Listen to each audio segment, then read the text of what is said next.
They're essential skills to execute or to get anything done in today's organization. I don't care what size you are, because there's virtually nothing you can do alone. You're always looking for somebody else to cooperate with you in some way to achieve an end. I really believe with what I do through influence people, that if people lay hold of what I talk about in these scientifically proven ways to influence ethically, that they will enjoy more success at the office and they will enjoy more peace and happiness at home in those relationships. But the key is not about getting people to like you. Wanda, it is not about me getting you to like me. It should always be about me coming to know and like you. And for me, that is what really changes the game. And it's not enough to tell the truth. We never hide the truth either.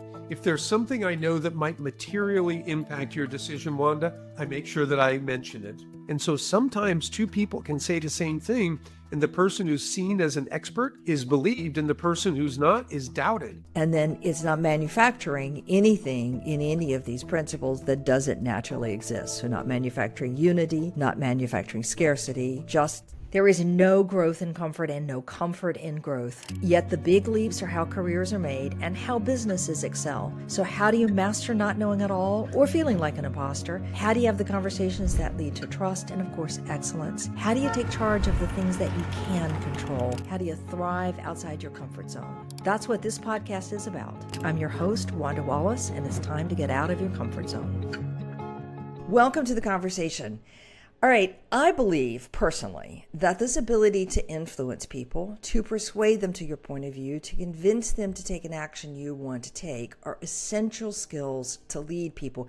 Actually, they're essential skills to execute or to get anything done in today's organization. I don't care what size you are, because there's virtually nothing you can do alone. You're always looking for somebody else to cooperate with you in some way to achieve an end. But the problem is we use the language, but we're still really insufficiently skilled at it. So when there's an opportunity to talk to an expert on influence, I'm grabbing it. It helps me learn, and I think it's great for everybody out there listening, because this is a really powerful skill. So we're going to cover two big areas today. One is just a refresher on some key principles of influence, whether you're trying to influence up, you're influencing peers, or you're trying to influence your team.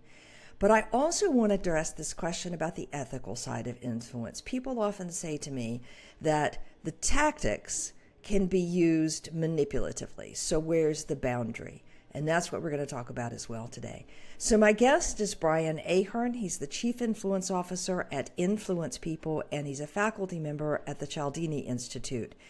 Great international speaker, coach, consultant, writer, and he really helps clients apply these principles to get great results.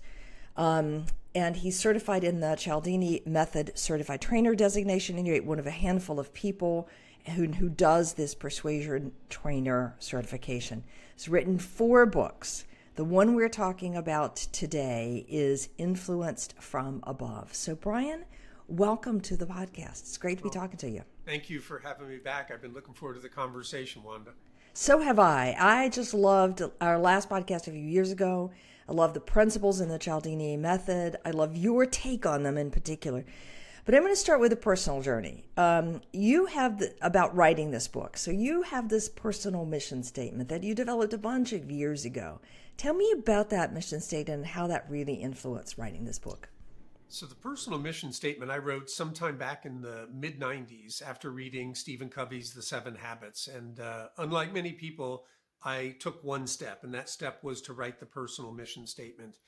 And every day since then, I've either read a part or the entire thing or listened to it. A lot of times in the morning, I'm listening to it on an app that I have.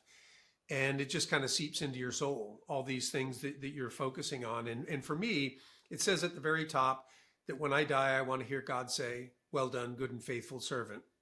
And as I reflected on that, I thought the key areas of my life were faith, family, personal well-being, and then career, in that order. And that was how I was going to align my decision making. And it has served me so well. And I really believe with what I do through Influence People, that if people lay hold of what I talk about in these scientifically proven ways to influence ethically, that they will enjoy more success at the office and all that that opens up for them. And they will enjoy more peace and happiness at home in those relationships. And I think God would say, well done. That is a worthy goal for a career. It's I think it's lovely when people have this personal mission statement and do what Stephen Covey always talked about, which is sort of reflect on that regularly, daily. In fact, Covey advocated that it was at the top of your calendar and you review it every single day. And it's not a bad strategy. I know people who go back and review that. I mean, it's a wonderful thing. And I love that we're going to look at the influence from a more ethical point of view, because I feel like that's something that we don't talk enough about today, and I feel like it's needed today. I just want to say for everybody listening that fair enough, Brian, you come at this from a Christian tradition, but we're not going to spend a ton of time talking about whatever your tradition is, however you practice it. It's that sense of what gives you a meaning and purpose in your life. So one of the other things you told me, Brian, is that as you look at the personal mission statement and you looked at the principles, it forced you to take a deeper look at the 7 principles from Cialdini. Say a little bit more about that. Well, it's interesting that, I've shared this mission statement with my wife and my daughter. And many years ago, my daughter and I had a conversation shortly after a presentation that I had done. And we had a great conversation. She shared thoughts about what she heard and saw. But at some point, she asked this question. She said, Dad, what I want to know is, where's God in all this? All the psychology that you teach, how does he fit into this? Well, of course, that ties back to my mission statement because of my overarching goal. And we had a wonderful conversation about where I saw faith-based tenets supporting these principles. And that was the genesis for the idea to write the book. I'd thought about them before, but very haphazardly. I was very focused on the ethical component of it, but I really do think that this brings it to a much deeper level. And so anyway, it was that conversation with her in combination with that mission statement and what my goal is that got me thinking I should put a book out into the world. I had not read anything about this. And when Cialdini read the original draft, he loved it. And he said, I've never seen anybody who's taken these spiritual concepts and tried to apply them to the principles. This is completely unique. Okay. All right. Fantastic. You also said when we talked that it suddenly opened up a deeper understanding of the principles. We'll get into that one. One last piece. We're going to review the principles in just a minute. But there's one other element that I think is really important for this one. The review, or the principles, can be organized around what's called a core motives model. And I just find that model really useful for kind of getting your head around how influence works. Walk us through how that works and how you used it in this work. Sure. When people would go through the in-depth 2-day workshop, a question always came up, okay, there's only 7 principles, but is there a better time to use some principles versus others? And Dr. Gregory Neidert, who is Dr. Cialdini's partner at Influence at Work, many, many years ago, came up with what he called the core motives model. Core motive meaning, what is it that you're trying to accomplish? And he looked at 3 overarching things. Are you trying to build relationship or strengthen a current one? Maybe you've got a good relationship. You need to move people beyond a state of uncertainty. They like you, but they're not sure what to do. How can we move them past uncertainty? And then we always have people in our lives who like us and they know what they should be doing. They're just not doing it. So how do we motivate people to take action? And then there's a couple of principles that are very good for motivating action. This is one very good broad view of how to put the principles into practice. And as you and I have talked about before, there's many other ways you could apply it. I focus on sales. So what's the best psychology for prospecting all the way through referrals? Sometimes I look at dealing with different personality styles. So it's a model for you to very quickly put into practice these principles in a way that's not just haphazard. Right. I like that framework, the notion that what am I trying to accomplish at this moment in this conversation? Is it about building the relationship or strengthening the relationship? Because if that isn't solid, you're going to have trouble moving anywhere. Is it about trying to get people over the uncertainty hump? Or is it really about motivating to action? I just think that's really good. Relationship, uncertainty, motivation. Okay, now walk us through the 7 principles. And I want you to do this, like give each one and then kind of give me a quick example so we understand what the principles really are. Okay. So the first principle that we talk about is liking. And for me, In the clients that I work with, this one is the foundational principle because it's about building those relationships. I work primarily with insurance, and insurance is still a personal relationship game. So liking says it's easier for people to say yes to us if they know us and they like us. And as I tell audiences, not that hard to get people to like you. But the key is not about getting people to like you. Wanda, it is not about me getting you to like me. It should always be about me coming to know and like you. And for me, that is what really changes the game on utilizing this principle. It begins to inform all the other principles. So that's what I would want people to take away from this. Don't try to get people to like you. Focus on liking the people that you're with. Okay. That's like the old adage in sales that says if you don't like the product, you can't sell it. But but it's not trying to tell people how wonderful I am, right? But finding what's wonderful in them. Absolutely. And I think that goes through so many core principles we've seen in so many places. Yes. And, we all run into people that we work with who are not very likable, to put it mildly. And you can see that in how all these other people respond to them. But what I have found, with very few exceptions, is that when you really dive in there and try to get to know and like them, you break through, you find a person who's pretty wonderful. And the reason that there's that aura about them is they probably a self-defense mechanism like, hey, I'm not here to make friends, I'm here to do work. It's self-protection because they recognize that people don't necessarily like them, but people haven't taken the time to get to know them. And so this principle can do wonders in terms of your relationships with whomever it is that you're dealing with. Yeah. All right, I'll make two comments about that. One is I have a coaching client at the moment, very senior, who if anybody spends the time to get to know this person, they find this delightful, charming character. But if you don't spend any time to get to understand the person, their backstory, their motives, their drivers, you just meet this very strong, opinionated individual. And everybody who has broken through to know anything about the individual rates them magically on every scale you could want. People who haven't bothered rate them on the polar opposite end. And it's really fascinating to watch this one. The second thing I say is people always ask me about a relationship like a boss that they're struggling with and don't very much like the boss. And my advice always been is to find one thing you like about that boss. And I have yet to see if you find one thing and show it that you can't turn that relationship around. So I'm with you on this principle of liking. All right, so that's one. What's number two? Number two is the principle of unity. And unity says it's easier for us to say yes to those who are of us, those with whom we share an identity or a deep bond. The example that I always share when I talk about this is my father, who served in the United States Marine Corps from 1962 to 1969. He did a 13-month combat tour in Vietnam.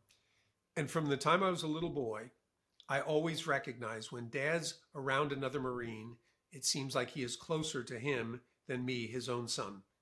And I never understood it until Cialdini began to popularize and talk about the principle of unity. But my dad shares a bond with these other Marines that very few people in the world can understand.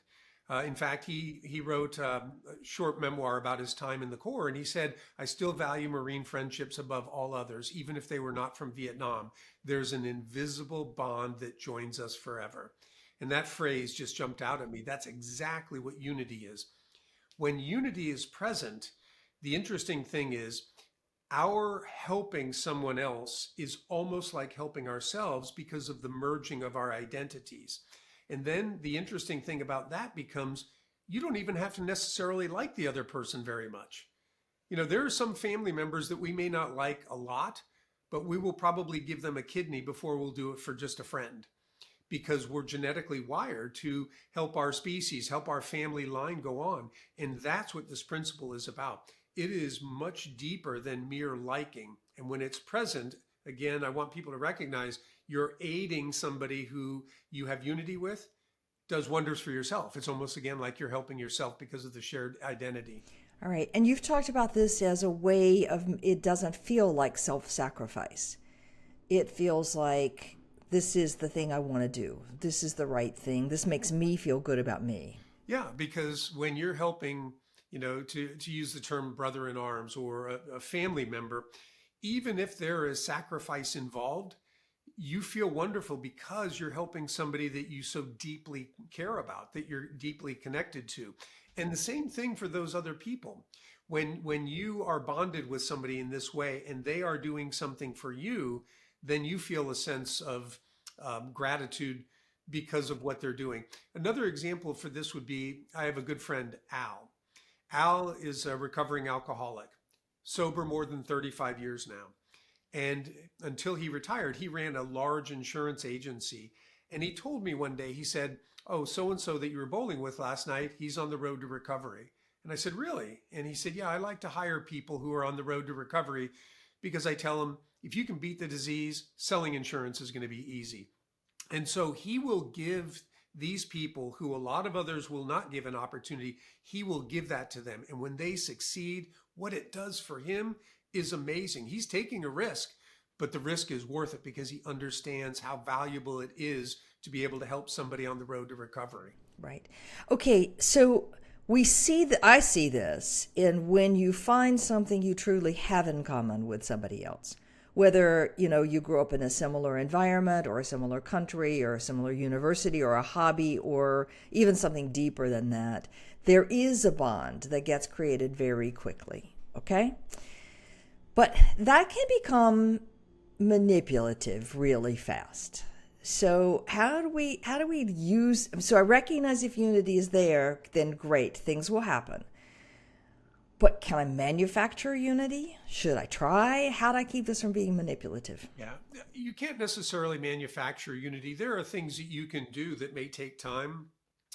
Being together and acting together, the longer we're with somebody, people who are listening, if you've worked in your organization for maybe decades and you know other people who have, you're spending more time with them perhaps than family. So you get to know them at a deep level.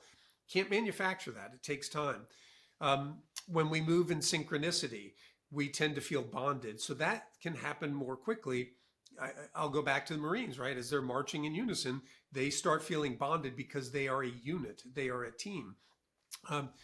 But in terms of using these things manipulatively, this goes back to our character and the decisions that we're going to make. And we can talk about, what are the core things when it comes to being an ethical influencer, if you'd like to go down that path. But I do really believe that if I tap into the principle of liking first and I get to know and like you, Wanda, well, I would never manipulate my friends.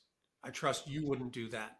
And so the more that we can look at people and say friend, the less likely we are to manipulate. But on the positive side, we'll probably work longer, harder, and be more creative because I really do want to see my friends succeed. I mean, that's part of my company mission is the professional success, personal happiness. So it's easier for me when I can look at my clients and call them friend.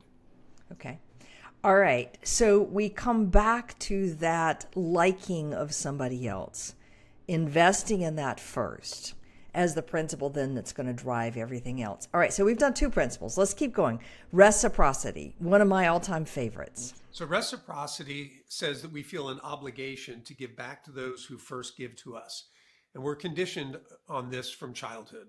I'm sure, Wanda, that you, with your kids, and I know with our daughter when she was little, some of the first words we taught her were thank you. Somebody did something kind, we'd say, "What do you say, Abigail?" And she'd look up and say, "Thank you." And she began to be conditioned that, oh, when someone does something, there's an expectation that I do something in return. What I tell people, though, is we don't use reciprocity just because we know that doing or helping somebody will cause this sense of obligation. We don't do it to pull this lever and get people to do what we want.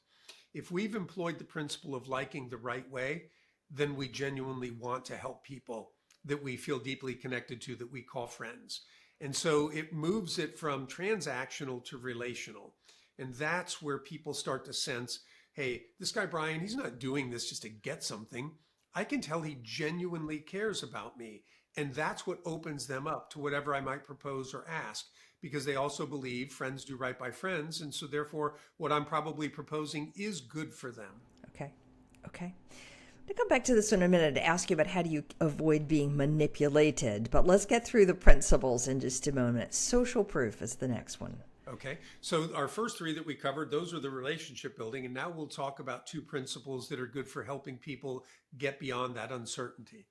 And social proof is that innate desire that we have to look to others to see how we should behave in certain situations. You know, when we're parenting our kids, we called it peer pressure, right? We didn't want them to follow the crowd. We knew that tendency was strong, and sometimes the crowd's doing the wrong thing. We get older and we still respond to social proof.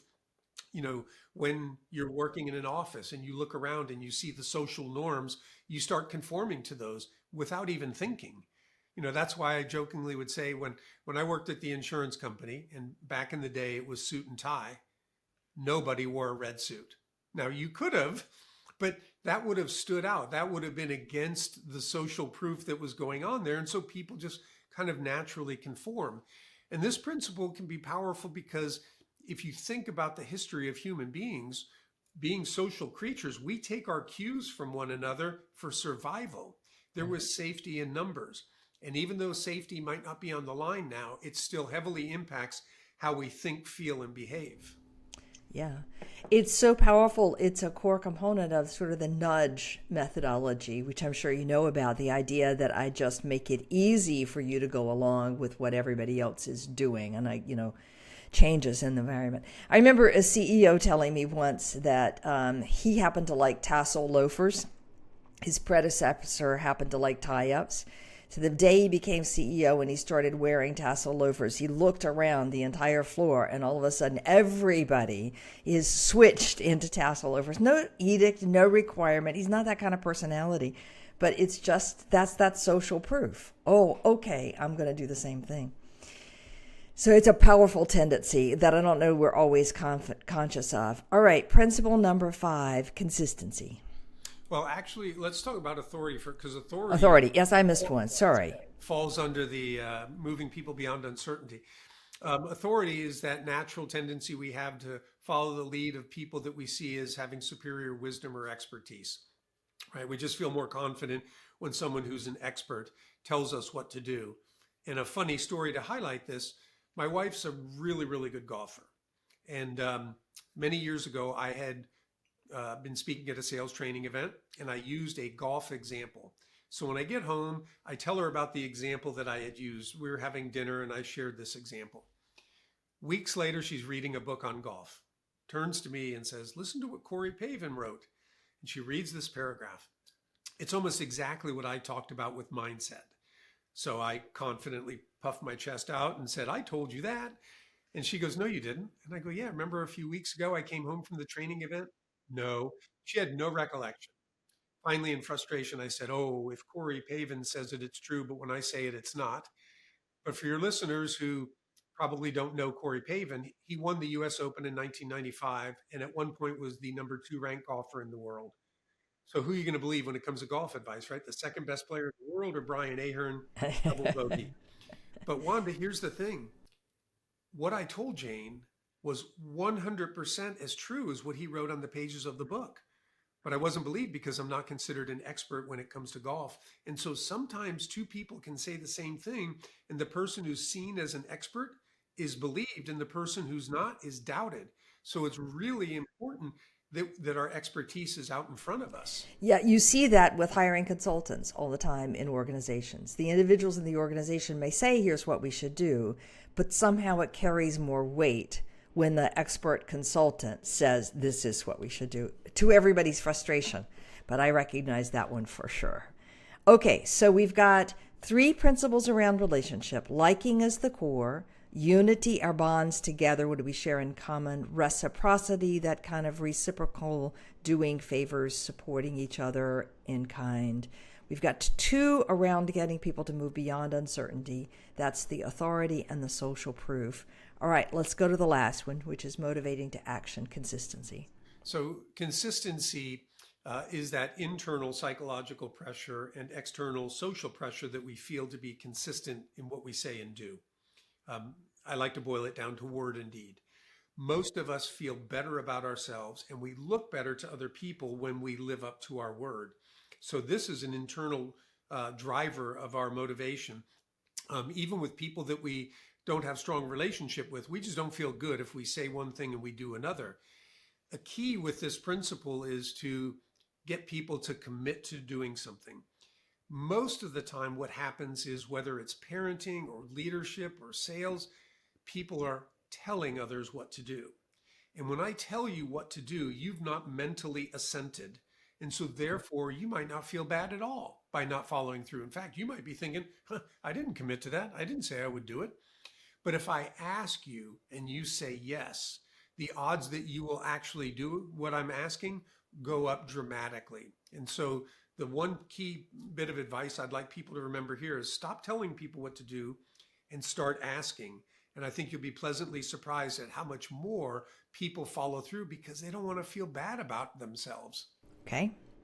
That is an interesting. Plus, we know that when you ask people, they feel involved, they feel listened to, they feel important. By the way, they happen to feel liked. So we're right back to the beginning of this one. All right, that's consistency. Now let's get the last one, which is scarcity.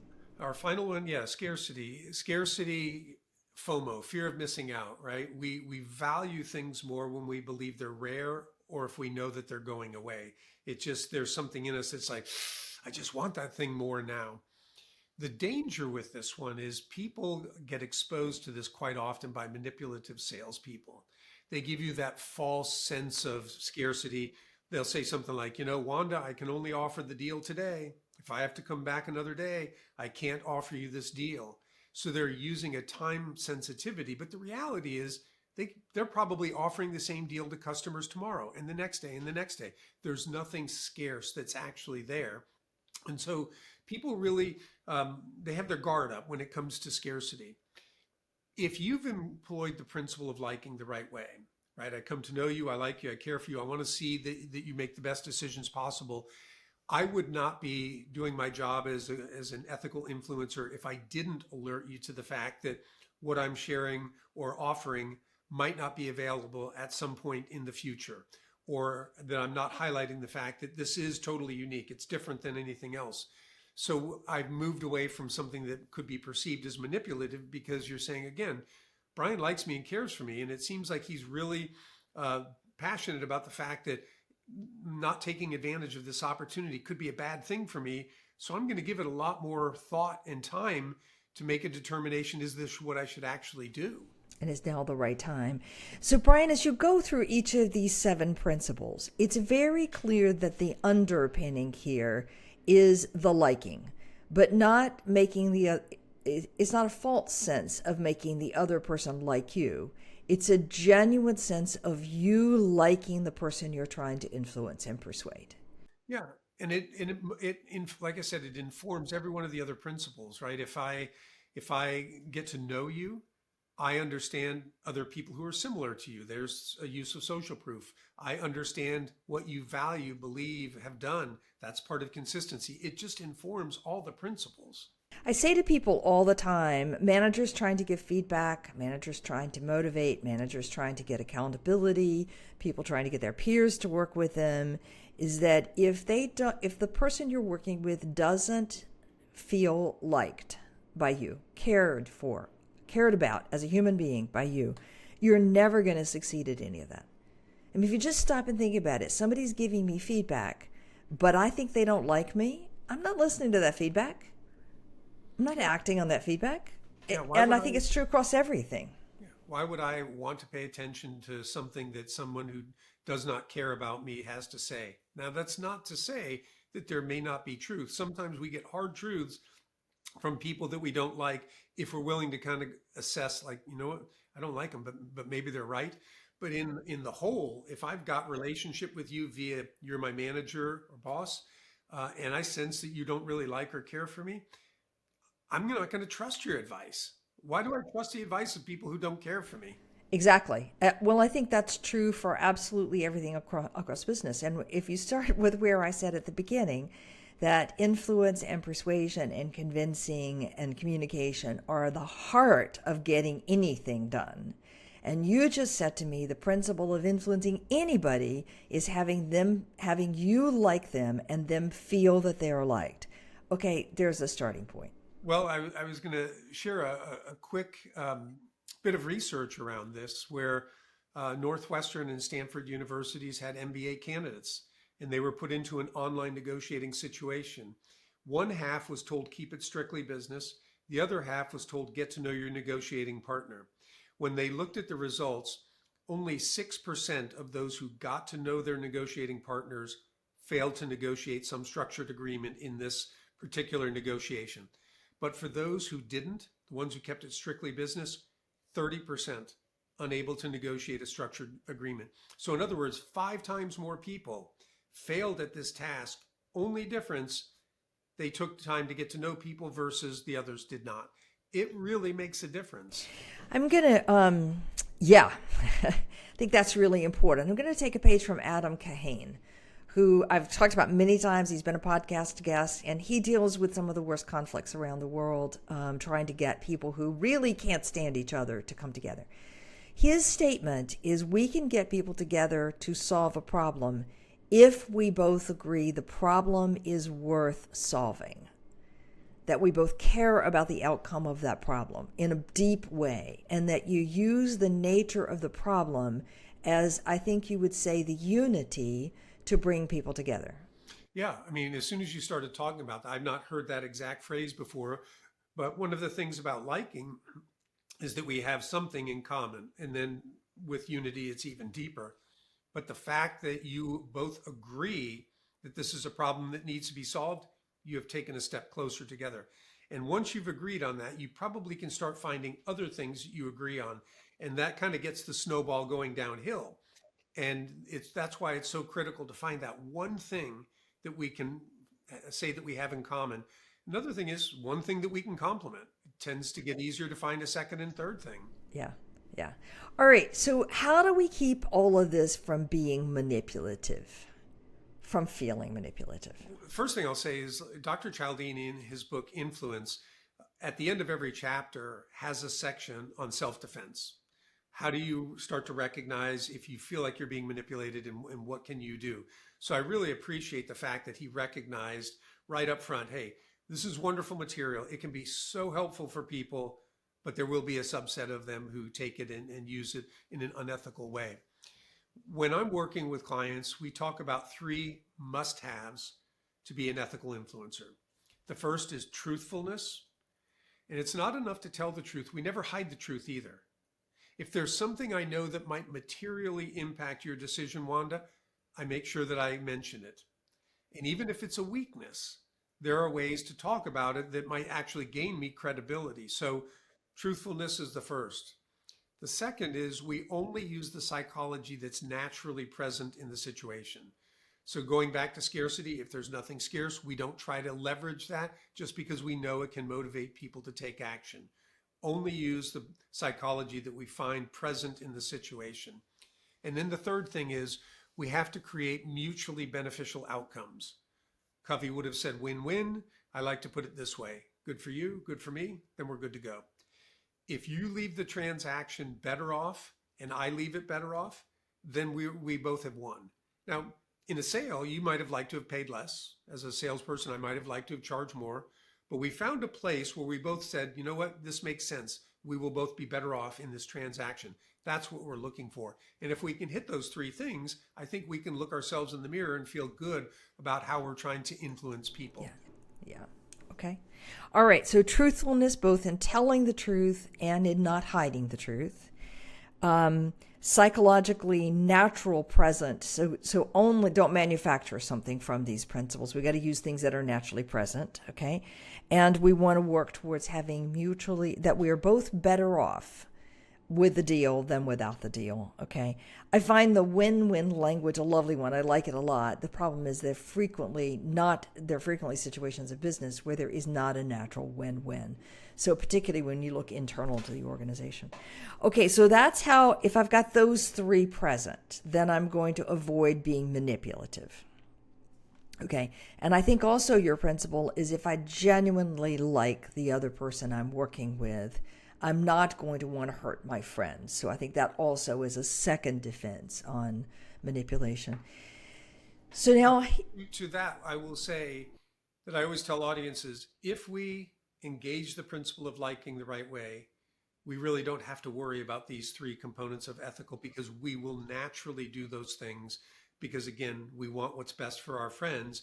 And so therefore, we're never going to be untruthful. We're not going to misuse this psychology. And we are going to look for ways to have them benefit from whatever it is that we're interacting about. So it just naturally takes care of that. Right. I noticed in the 7 principles, you said benefit. There is no place where you would sort of say, let me list for you the benefits that you're going to get. Is that just because that's a natural part of any sales prospecting, or, how do you think about that? Well, no, within the sales process, absolutely, whatever your benefits are for that individual or organization, you're going to make sure that you mention those. The person who's thoughtful and strategic about it will probably leverage the principle of scarcity, in a way that doesn't come across as fear-mongering or scare tactics. But rather than going, rah, rah, rah, Wanda, here's 3 reasons all of our customers love to do business with us, I might just slightly reframe it and say, Wanda, I'll be honest with you, there's 3 things that our customers do not want to give up. We're the only company that does A and B and C, and they just don't want to give that up. That's a slight reframe into loss, and it probably has you thinking a little harder about, would I want to give that up? So those are the subtleties of how you can talk about your benefits, but do it in a way that science says is going to be more effective. Right. Fair enough. Okay, now you've teased and I've teased. How do we avoid, I know that there's one at the end of thing at every end of every chapter, but how do we avoid being manipulated? Get the word out eventually. How do we avoid being manipulated? Yeah, defensiveness. How can I start to recognize that somebody's trying to manipulate me, and how can I manage that? Sure. One of the things that Cialdini talks about is there's almost always a gut reaction, and to trust your gut. That our gut is telling us something that our senses have not necessarily pulled together. Maybe it's, what we're seeing and hearing, or some people might call it intuition. They're like, I just don't have a good feeling about this. I think that is their intuition telling them there's something that needs to be dealt with, but they can't necessarily put it into words at that time. When you feel that, that is where you need to be able to step back. So for example, if somebody all of a sudden seems to like you too much too fast, they're just trying to become your best friend. Typical used car salesperson, maybe connecting with you on every single thing that you talk about. You almost think, oh, you must be my brother. We have so much in common. It just doesn't feel right. And when you're feeling that maybe you're making a decision because you like someone too much, you probably should step back and reassess that decision. Another example would be with reciprocity. It's fine when we give gifts, right? If I knew, Wanda, that you enjoyed coffee and I was like, hey, I was at Starbucks and I got you this gift card, it's $5 or $10, you probably feel good about that. If it was $100, you might think like, whoa, I know you like me, Brian, but this seems a little bit off, right? That might feel manipulative. So we have to recognize when somebody is giving, are they really giving out of a genuine desire to be beneficial, or is this just a sales tactic?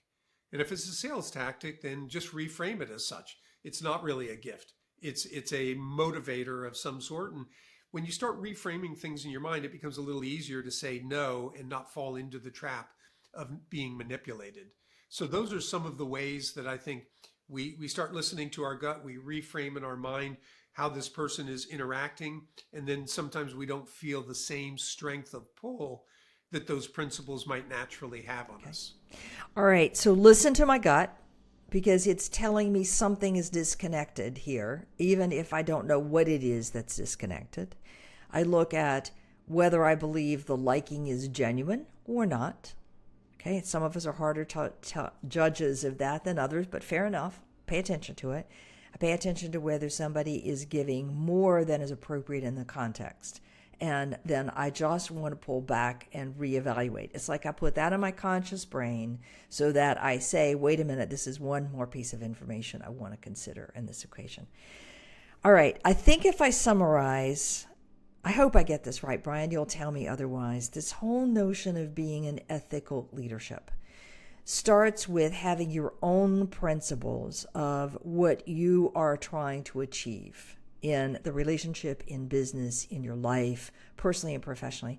You said what yours was. I think everybody having their own sense of what am I trying to achieve is a really important starting point. And then if I'm trying to influence, I want to begin with this universal principle of liking, which means not making somebody want to like me because I've manufactured it or I've gotten faults or I'm focused on me. It's instead focusing on the other person. How do I show the other person that I genuinely like them? How do I find something I like about them and mean it, not fake it?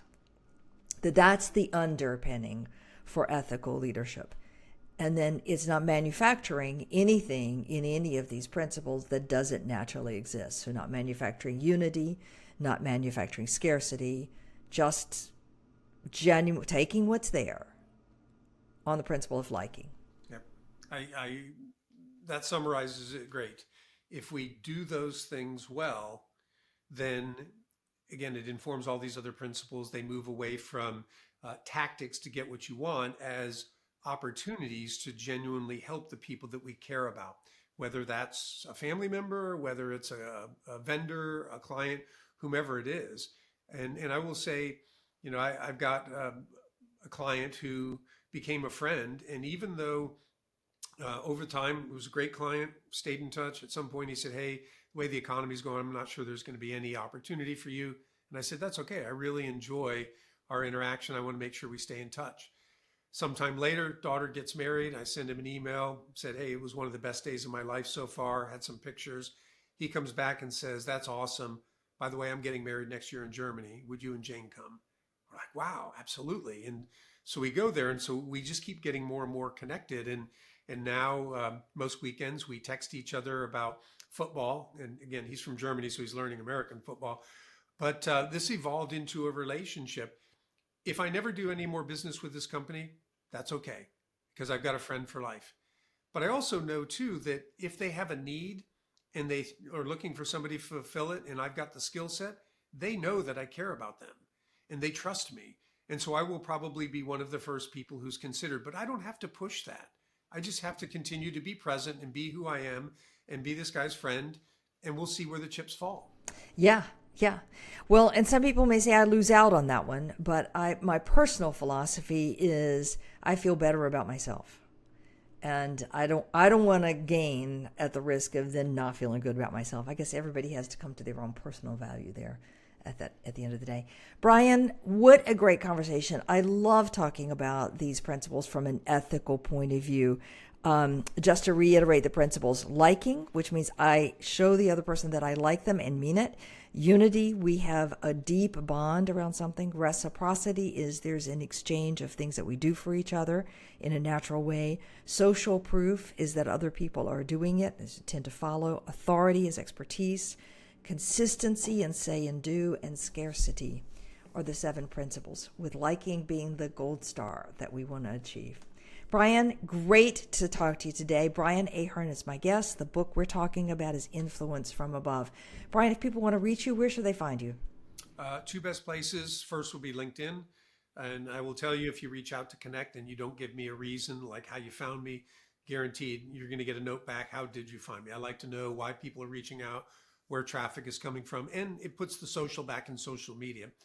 The other would be my website, influencepeople.biz. You go out there. I've been blogging weekly for more than 15 years, so that's a lot of articles. Been on hundreds of podcasts. There's videos, links to my books. All of that is out there. Okay. All right. Fantastic. I love it. Brian, thanks for being back. Thanks for sharing your wisdom with us, and I love the way this is taken for a new turn. Thank you for having me. All right. Join us next week for another episode in Getting Out of Your Comfort Zone. You can check out, if you want to watch this conversation, you can check out our brand new YouTube channel at Out of the Comfort Pod, or come send us comments. We love to hear from you, outofthecomfortzone.com. Thanks for listening.